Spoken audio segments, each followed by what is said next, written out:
Our next presenters are three students who will talk about their service trip to Nicaragua, which they undertook during the spring break last year. Their presentation will be a travel narrative that traces their journey from the tin-roof, dirt-floor slums of Managua to the rural village of La Paz. Sean Oros and Daniel McFetridge will present on this trip. Sean Oros is a senior with a double major in English and history. He will highlight the personalities and social problems the group encountered in Nicaragua. And Daniel McFetridge is a junior with a double major in computer science and web development and a minor in mathematics.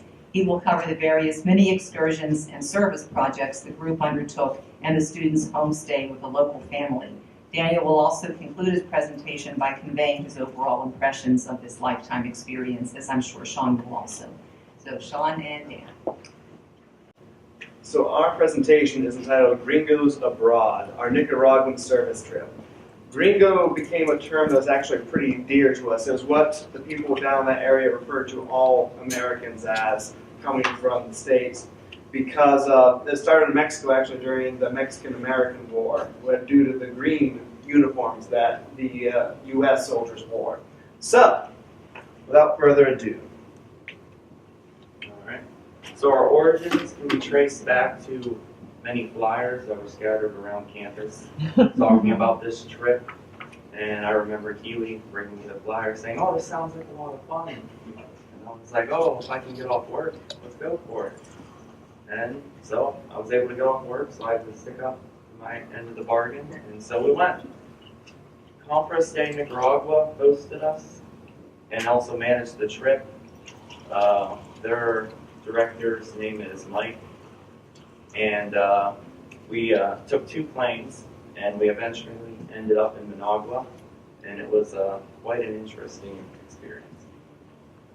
Our 2 service projects were the Women in Action in Managua, and also the methane gas systems in La Paz. I will talk more about the Managua one while Sean will handle the La Paz one. Brief outline of the pictures we have here. This was in La Paz, which was the more rural community. We helped install the methane gas systems there, and these pictures show the process of where you get the methane from. We had to go to a local farm by truck and essentially scoop up a lot of cow manure and load it into the sacks you see in the picture on the left in the wheelbarrow. And then, as you can see, the after result of Dan on the far right, it was a messy business hauling those sacks then to our sites. And as you can see at the end, I got rather dirtied in the process. Everyone else was afraid to. I just jumped right into it. And everyone, including the locals, thought it was funny because I tried to get Keely to give me a hug afterwards, and she screamed. All right, so the first place that we visited was Managua, which is the capital of Nicaragua. The Compras de Nicaragua program met us at the airport and transported us to the complex where we stayed and had lunch. And while in Managua, we stayed with host families. We were all divided up, male and male, female and female, different families. And all the families were relatively close. They were only a couple minutes to walk away, so we were all together still. And while we were there, we worked with the Women in Action group. The Women in Action group, they helped to raise funds for the community by doing various different actions. Each of us were responsible for foreshadowing one of the women. The woman that I foreshadowed, her main job was carving gourds that were then sold to raise funds. She was very good at it. I struggled. Watching her just like freehand it and carve it with a straight blade was quite impressive. I remember everyone else cut themselves and had difficulty doing it, but she did no problem. And afterwards, we took a walk down to the lake just for them to show us the community. And as you can see in the pictures, there's a lot of pollution down there. It was really eye-opening. It was everywhere. You were walking on it every step. Managua is one of the poorest areas in Nicaragua, which is itself the second poorest country in the Western Hemisphere. Lake Managua, which you see off in the background, is the most polluted lake in the Western Hemisphere. And the trash and gray water from the city literally flows down the streets into the lake. The girl in the centerpiece, her name was Rebecca. She was one of the children in one of the host families that we were working with. The Pause was the more rural location we were moved to after our stay in Managua. Whereas Managua was the more direct urban poverty, the dirt floors, tin shack kind of establishments that they had built there. At La Paz, we got to actually see more of that farming community, which is a little bit more like going home for me. Here we stayed with another host family. Dan and I were roommates throughout the expedition. Houston is the little boy you see to the left. This was a picture of him getting ready before school to head out to their local schoolhouse. Another thing I'll draw your attention to is in the picture of Houston, you'll notice the 5-gallon bottle of water there at the side. Water is essential down in Nicaragua. With the amount of sun and heat they have down here, you can't drink enough water to stay hydrated because you immediately sweat it all back out.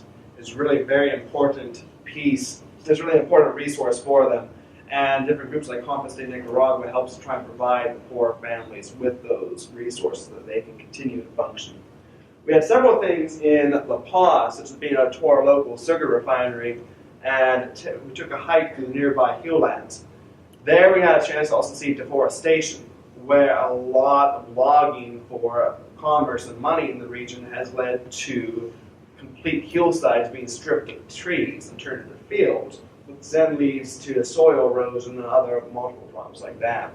We got to hear firsthand from farmers down there who demonstrated us some of their crops, especially fruit-bearing trees, how that's been affected by climate change, and their seasons are out of whack, more or less. They've actually been able to see climate change much more directly down there at the equator than we can up here a little bit further removed from the equator. Coffee beans are one of their big exports, and they had a lot of trouble, even while we were down there, with the harvest of that due to weather conditions. Well, our service project in La Paz was installing methane gas systems. The idea is this large plastic tube is essentially put into the ground. What you do is you install these little holes in either side, and you make a mixture of water and manure that you mix together and pour down through one side. Gravity pulls it through the tube, which there settles for a day or so and allows the methane gas to be released and taken up through a pipe and taken to water heaters, stoves, anything like that. Helps cut down on the wood burning that the local people have to do. And smoke inhalation has been a major problem for these communities for a long time as well, especially for the women who are generally assigned cooking details and anything like that. This was a way to be a little bit more environmentally friendly to the people and allow them to be able to recycle resources. The side bonus was that it created very nourishing fertilizer afterwards, so they could use that to help replenish the fields as well. This was an incubation tank for worms, actually, that helped restore some of the local area. This was us actually working on a new tank that we were putting in to one of the locations. All right. While there, we had many side adventures. Right down here is the sugar refinery that Sean talked about. We actually watched the sugar cane being directly implemented into molasses. And afterwards, we were able to purchase bricks of molasses to bring back. I know I myself bought a couple bricks because the molasses was delicious. This picture right here, all throughout the trip, we heard about Hermaine the Potter and the delicious lunch. You know, we all had different foods down there. So going into this, we were like, oh, it's going to be something like that. And it was entirely different. It was one of the best meals I've ever eaten. The fresh, gigantic vegetables and the chicken. It was fantastic. Up here, we had the chance to go ziplining, which was quite terrifying. So I didn't want to do it, but I eventually had to. So I sucked it up, and it wasn't bad. It really wasn't. I don't know if I would do it again, but I figured I would experience as much as I could down there. And then right down here shows us walking on one of the roads. I believe that was either going towards the mountain, or was that Hermaine's? Was there It that was volcano? after Remains Okay. walking towards the volcano. We also have pictures of, at her remains, we went in the woods and saw howler monkeys. Yes. That was quite interesting. It took us a little while. We had to venture further into the woods, and then eventually we saw one, and then two, and then four, and then a whole group of them. So the end result of the trip was really eye-opening, especially coming from more affluent societies of the United States, actually seeing real poverty face to face. Managua in particular showed us how people struggle to simply survive as a means of existence, where to get food, water, basic necessities such as that, not even having a proper house to live in. It really changed your perspective on water usage in the States, any small convenience that we might have that we just take for granted in our society, having it all around us. The other side was that we got to experience the new culture down in Nicaragua. Obviously, up here, especially in Western PA, we're not necessarily the most diverse society overall. And this was a chance to really engage a new society at a completely different level. We had language barriers, which actually I found that courses in linguistics and just basic breakdowns of language, you can actually start to communicate with people, and through hand gestures, through body language, through any number of small words that you pick up, and you can actually still hold something of a conversation with your host families, even though neither of you know each other's language. And again, poverty in its worst conditions. But the interesting thing was that despite the poverty, they still had a closer community and tighter families in some cases than often I've seen in my own backyard. They had people there that they stuck together no matter what was going on around them. And simply the way that they communicated and lived together, although they were under such stress from the situations around them, they actually had very, very strong family bonds. I found that very unique as a perspective as to they lacked so much, but in certain respects, we had a conversation on the trip where it almost seemed like they had more in some regards without having to worry about as many consumer products around them. They were forced to focus more on the necessities of life, including community, rather than on the bonuses, the extras that we so often focus on in the States. Some of the things that I took away, I agree with Sean 100%. The food down there, like I said, was interesting. As a result of this trip, I like plantains and oranges now. I ate a lot of them down there. A lot of fruits. I always liked rice, so I didn't have a problem with the rice. The beans, not so much. I fed most of my beans to Sean. I tried. I gave up a couple meals in. As Sean said, everyone down there is happy.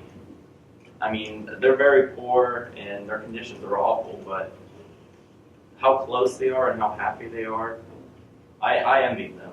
I really, truly did. Smiles on everyone's faces, everyone always talking, hanging out with each other. It was really eye-opening. I used to take a lot of things for granted, but after this trip, my eyes have been opened a lot. For instance, the Women in Action Society, they are a local organization that's simply more of a union among the families there, just to try and help increase the welfare of all of them together. The crafts, for instance, that Dan mentioned earlier, they have a number of things, including weaving purses and small bags out of recycled plastic bags of any sort, even Walmart bags. Anything they can get their hands on, they put it into use. The nut art that they were talking about, they actually took different gourds and would carve intricate designs onto them. Actually, some of them were actually very good pieces of art. And they would sell these as a way of increasing revenue for their local community. That's what's allowed them to build a schoolhouse, which we had a chance to tour, and other things like that. So it's these small community networks which really help to show what their emphasis is on life. At this point, we'd like to open up to any questions because there's a lot still that we can talk about in regards to the experience and the things that we saw.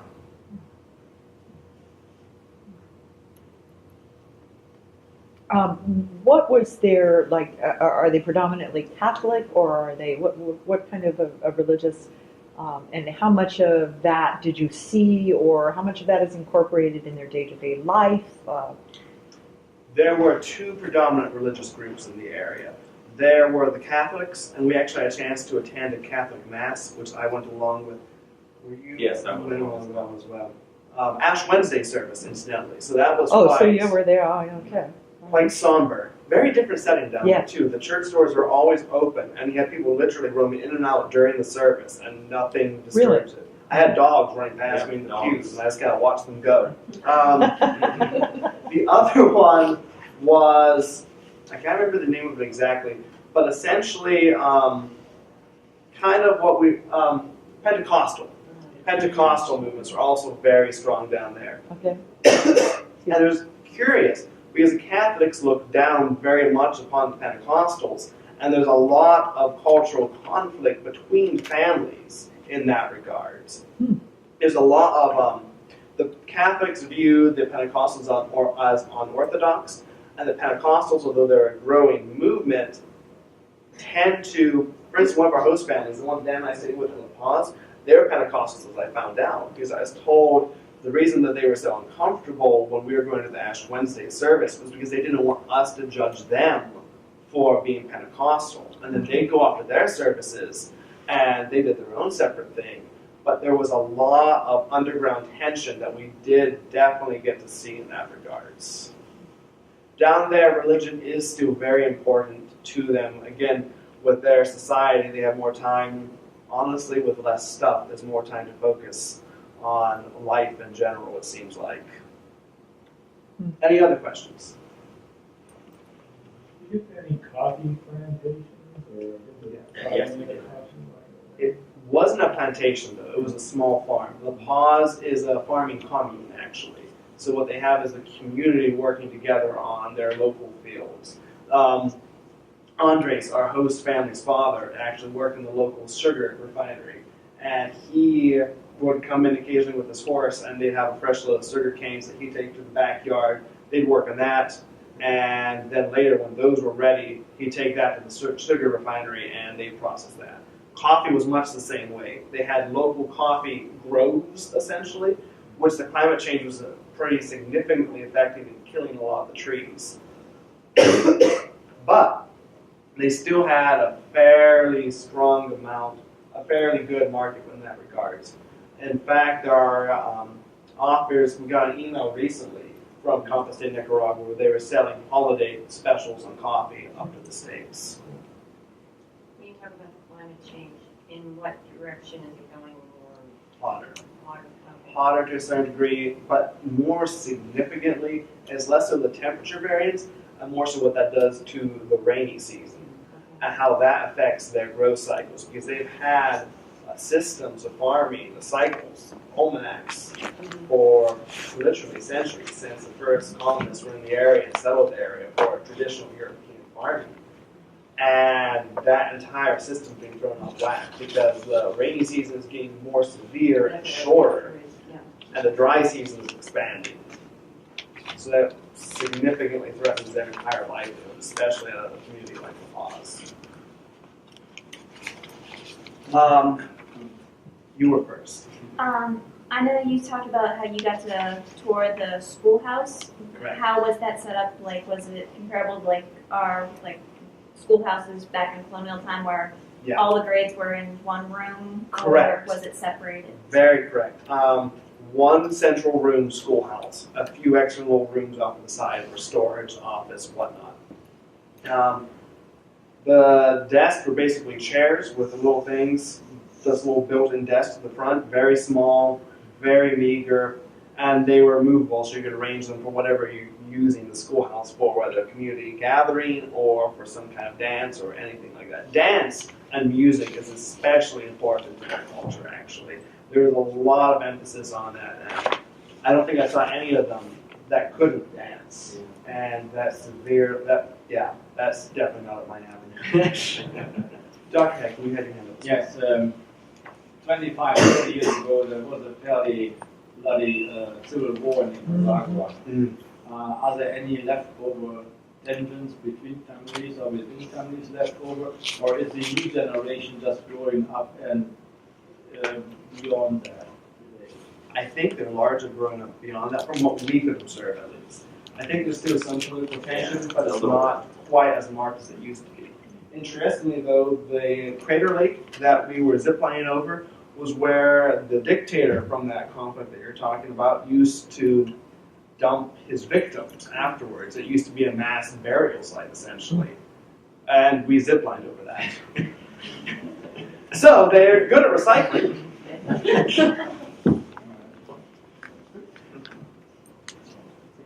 All right, thank you very much, Thank you. everyone.